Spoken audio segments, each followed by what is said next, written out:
हर हर महादेव भक्तों हमारे चैनल जय श्री माँ कालका में आपका स्वागत है। भक्तजन एक बार हर हर महादेव जरूर कीजिए।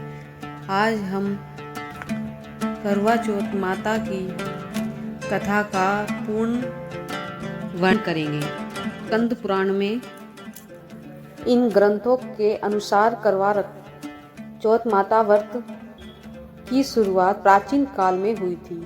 माना जाता है कि यह व्रत देवी पार्वती ने भगवान शिव के लिए रखा था। यह व्रत भारतीय संस्कृति का महत्वपूर्ण हिस्सा है। भक्तों, यह करवा चौथ माता व्रत का वर्णन महाभारत में भी मिलता है। महाभारत के अनुसार एक बार अर्जुन ने नीलगिरी पर्वत पर तपस्या करने के लिए जाने का निर्णय किया। तब उनकी पत्नी द्रौपदी ने उन्हें दीर्घायु और मंगलमय जीवन के लिए करवा चौथ का व्रत रखने के लिए कहा था और अर्जुन ने द्रौपदी के मन की बात से मना नहीं किया और वह इस व्रत के लिए मान गए। लेकिन भक्तों, जब अर्जुन ने जाने की तैयारी की तब उनके जाने के में द्रौपदी यह बात भूल गई। तब कुछ समय बीता। जब पांडु पुत्र अर्जुन तपस्या के लिए नीलगिरी पर्वत पर चले गए तो बहुत समय बाद उनका कोई संदेश ना आने पर द्रौपदी चिंतित हो गई। द्रौपदी ने कृष्ण भगवान का ध्यान किया और अपनी सारी चिंता व्यक्त की और कृष्ण भगवान ने कहा, बहना, इसी तरह की परीक्षा माता पार्वती के जीवन में भी आई थी। जब शंकर जी ध्यान करने के लिए ऐसे स्थान पर चले गए जहां पर माता पार्वती ना उन्हें ढूंढ सके थी। माता ने इस चिंता में अन्न जल त्याग दिया था। कुछ समय बीतने के बाद जब भगवान शंकर वापस आए तो उन्होंने माता पार्वती की दशा देखी। फिर माता पार्वती भगवान शंकर को देखकर बोली, प्रभु, आप कहाँ चले गए थे? मुझे आपकी बहुत चिंता हो रही थी। तब भगवान शंकर ने कहा, पार्वती, जब स्त्री के जीवन में यह दुविधा आती है, वह अपने पति के लिए चिंतित होती है कि उसका पति सकुशल है या नहीं, तो उसे करवा माता का व्रत करना चाहिए। पार्वती ने कहा, प्रभु, करवा चौथ व्रत कैसे होता है? फिर भगवान शंकर ने माता पार्वती को इस व्रत का वर्णन किया। कहा, जो महिला अपने पति की दीर्घायु और सकुशल रहने की चिंता में डूबी रहती है तो उसे करवा चौथ व्रत का विधि विधान पूर्वक व्रत करना चाहिए। पार्वती, इस व्रत को करने से स्त्रियां अपने सुहाग की हर आने वाली संकट से वैसे ही रक्षा कर सकती है जैसे कि ब्राह्मणी ने की थी। माता पार्वती कहती है, प्रभु, वह ब्राह्मणी कौन थी? मुझे पूर्ण रूप से बताइए। तो भक्तों, आइए जानते हैं भगवान शिव ने जिस करवा चौथ माता की कथा का वर्णन किया था। आइए हम उसे सुनते हैं। भगवान शिव कहते हैं, प्राचीन काल में एक ब्राह्मण था। उसके 7 लड़के थे। वह एक लड़की गुणवंती थी। वह लाडली 7 भाइयों की बड़ी प्यारी थी। उनके पिता ने गुणवंती का भी विवाह कर दिया था और उन 7 भाइयों का भी। गुणवंती अपने मायके में आए हुए थी। तभी ही करवा चौथ माता का व्रत पड़ा। उसने भी करवा चौथ माता का व्रत विधि पूर्वक रखा। वह निर्जल रहकर ना कुछ खाया और ना कुछ पिया। फिर शाम हो गई। उन 7 भाइयों की पत्नियों उन भाइयों का भोजन परोस दिया और उन्हें भोजन करने के लिए कहा।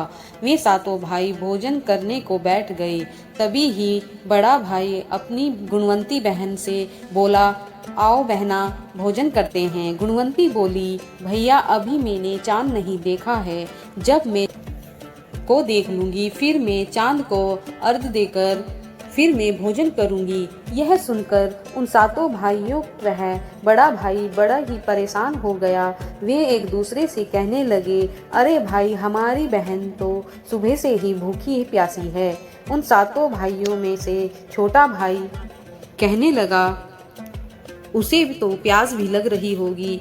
भूख भी लग रही होगी, उसे तो बहुत परेशानी हो रही होगी। पर बहन तो चंद्रोदय होने जल ग्रहण करेगी। फिर यह सोचकर भाई से ना रहा गया।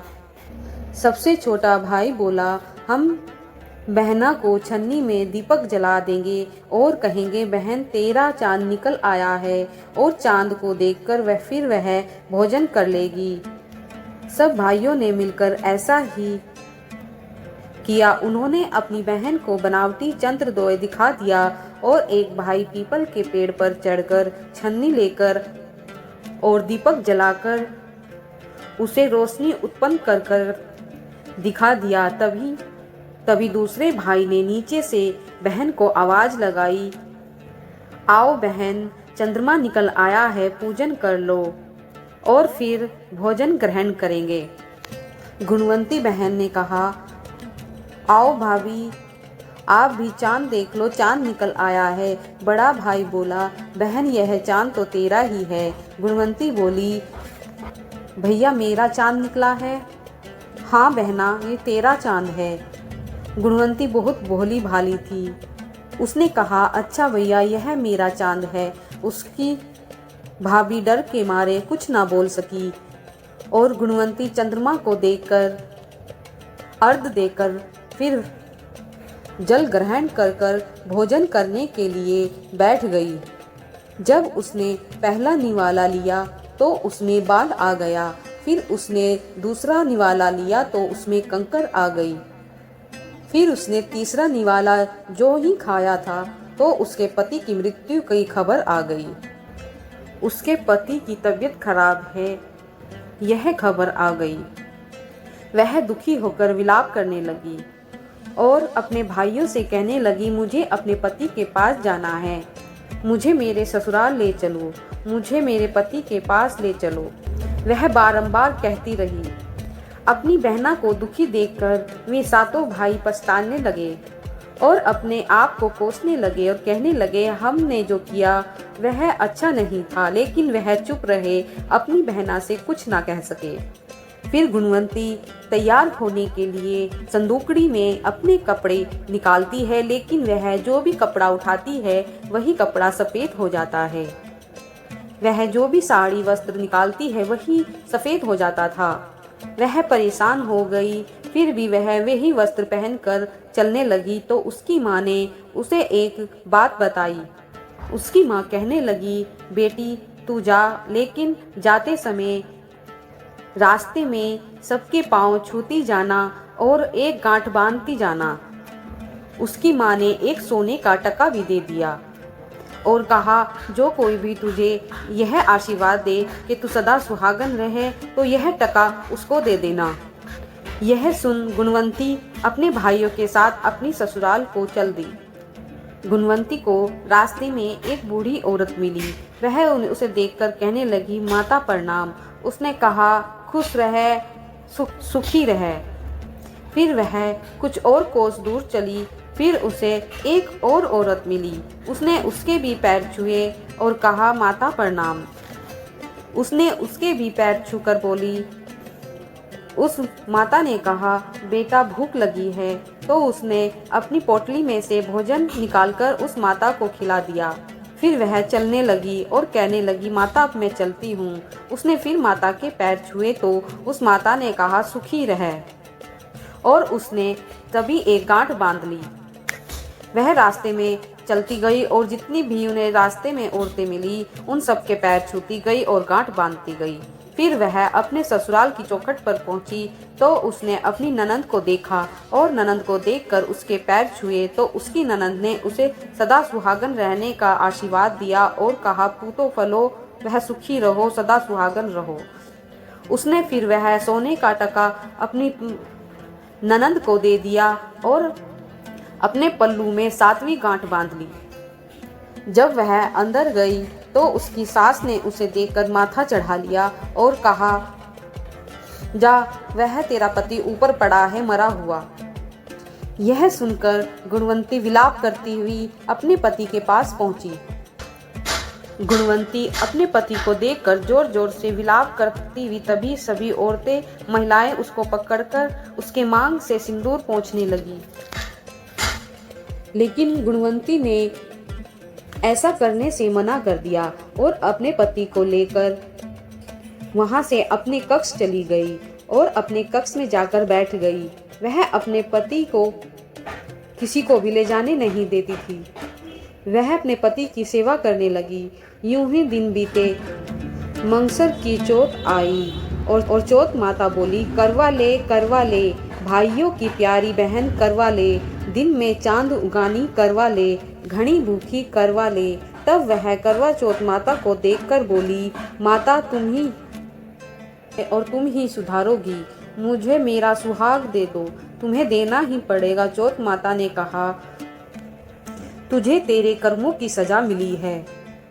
गुणवंती उनके पैर पकड़कर बहुत देर तक रोती रही तो करवा माता को उस पे दया आ गई।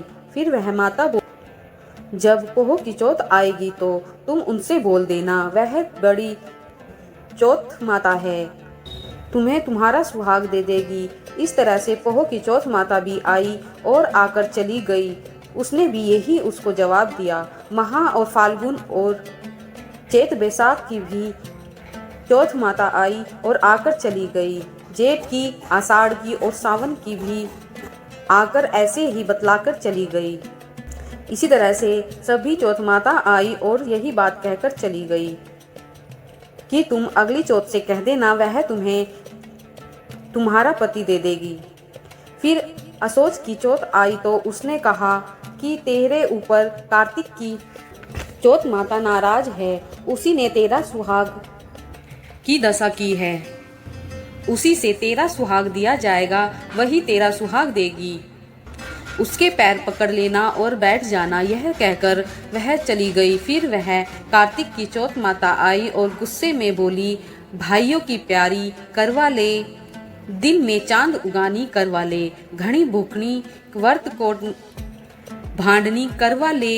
तब ब्राह्मण की बेटी बोली, यह तो वही चौथ माता है, मुझे ही कह रही है। वह भागकर और चौथ माता के पैर पकड़कर बोली और रोने लगी, हाथ जोड़कर बोली, चौथ माता मेरा सुहाग तेरे ही हाथों में है, माँ मुझे क्षमा करो, मुझसे भूल हो गई, मुझे क्षमा करो, माँ मुझे क्षमा करो, मेरा सुहाग दे देना, माँ मुझ पे कृपा करो, माँ तुम्हें मेरा सुहाग देना ही पड़ेगा। चौथ माता बोली, छोड़ करमजली, हत्यारिणी, मेरे पैर क्यों पकड़ रही है। वह बोली, माँ मुझसे रूठो मत, माँ मैं तुमसे हाथ जोड़कर प्रार्थना करती हूँ, मुझे क्षमा करो, मेरा सुहाग दे दो।